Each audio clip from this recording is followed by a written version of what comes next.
हिंदी में निबंध लेखन सीखेंगे, ठीक है? Yes ma'am. तो हम किस पर निबंध सीखेंगे? गाय पर। किस पर? गाय पर। सभी बच्चों ने गाय देखी है? Yes ma'am. कुछ बच्चों के पास घर में गाय होगी भी, ठीक है? तो हम लोग गाय पर निबंध लिखना सीखेंगे। और निबंध में हमें करना क्या होता है? हमें छोटे छोटे वाक्यों को जोड़ना होता है। जिस भी विषय पर हमें निबंध लिखने के लिए कहा जाएगा, यहाँ पर हमें किस पर निबंध लिखना है? यहाँ पर हमें निबंध लिखना है गाय पर। तो हम लोग गाय के बारे में छोटे छोटे वाक्य अपने दिमाग में लाएंगे, उसके बारे में सोचेंगे, ठीक है? और फिर उसको लिखते जाएंगे स्टेप वाइज, तो हमारा निबंध बन जाएगा। आप चाहो तो पॉइंट वाइज भी लिख सकते हो और चाहो तो आप पैराग्राफ फॉर्म में भी लिख सकते हो, यानी कि अनुच्छेद, ठीक है? अब यहाँ देखिए मैं पढ़ती जाती हूँ, आपको बताऊंगी, तो आपको अच्छे से समझ में आ जाएगा कि निबंध कैसे लिखते हैं। और गाय की ही तरह आप बाकी विषय पर जिस पर भी आपको टॉपिक मिले, है ना, आप निबंध लिख सकते हो। गाय एक पालतू पशु है। गाय क्या है? एक पालतू पशु है। हम लोग उसको घर में पालते हैं ना, गाय को, उसका ध्यान रखते हैं, ठीक है? कुछ जानवर को हम लोग घर में रखते हैं तो उसको हम पालतू बोलते हैं।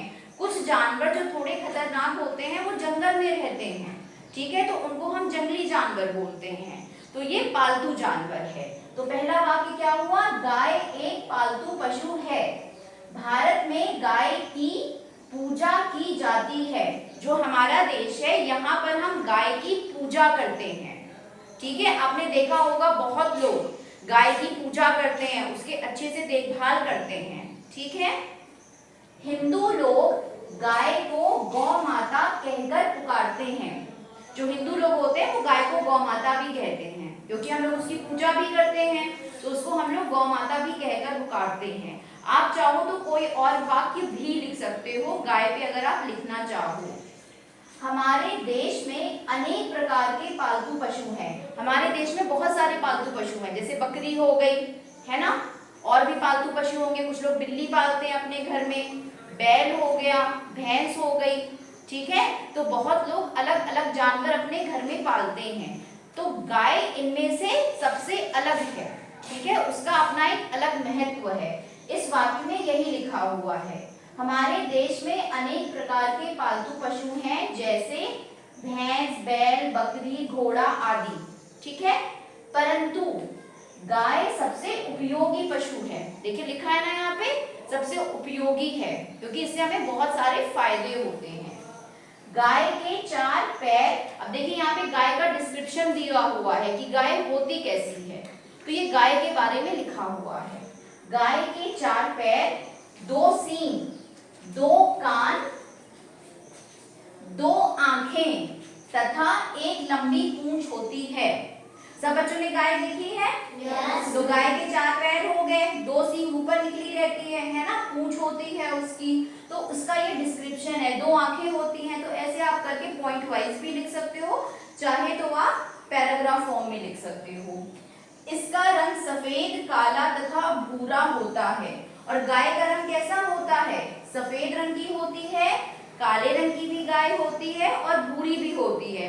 कभी कभी आपने देखा होगा पैचेस वाली गाय भी होती है, जिसमें काला सफेद सब होता है। तो गाय जो होती है वो अलग अलग रंग की होती है, लेकिन ये मत लिख देना लाल, पीली, नीली होती है ना? कुछ रंग ही तो गाय होती है। तो उसमें मेन कलर क्या है? सफेद, काला और भूरा। उसके बाद है गाय हरी घास तथा भूसा खाती है। गाय क्या खाती है?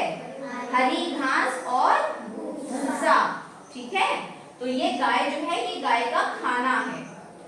गाय हमें दूध देती है। गाय की क्या उपयोगिता है? गाय से हमें दूध मिलता है। गाय के दूध से दही, मक्खन, पनीर, घी तथा खोया बनता है। और गाय के दूध से क्या बनता है? दही, मक्खन, पनीर, घी तथा खोया। ये देखिए जितनी भी चीजें हैं सब दूध से बनती हैं। तो जो गाय का दूध होता है वो बहुत ही फायदेमंद होता है, हमारी सेहत के लिए बहुत जरूरी होता है। और गाय के दूध से क्या बनता है? दही, मक्खन, पनीर, घी तथा खोया। इसका दूध हमारे लिए लाभदायक होता है। और देखिए लिखा भी है ना, इसका दूध जो होता है वो स्वास्थ्य के लिए बहुत लाभदायक होता है।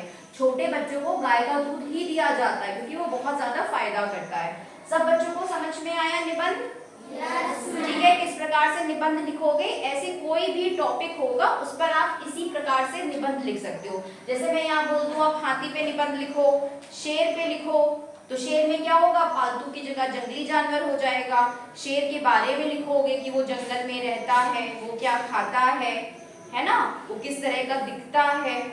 तो इस तरह से आप किसी के भी बारे में लिख सकते हो। और निबंध में आप कुछ भी लिख सकते हो, मेरा विद्यालय, मेरा घर, है ना, कुछ भी लिख सकते हो। सब बच्चों को समझ में आया? तो आप लोग इसको अपनी नोटबुक्स में नोट करिए, फिर इसके आगे मैं आपको अभी और बताऊंगी।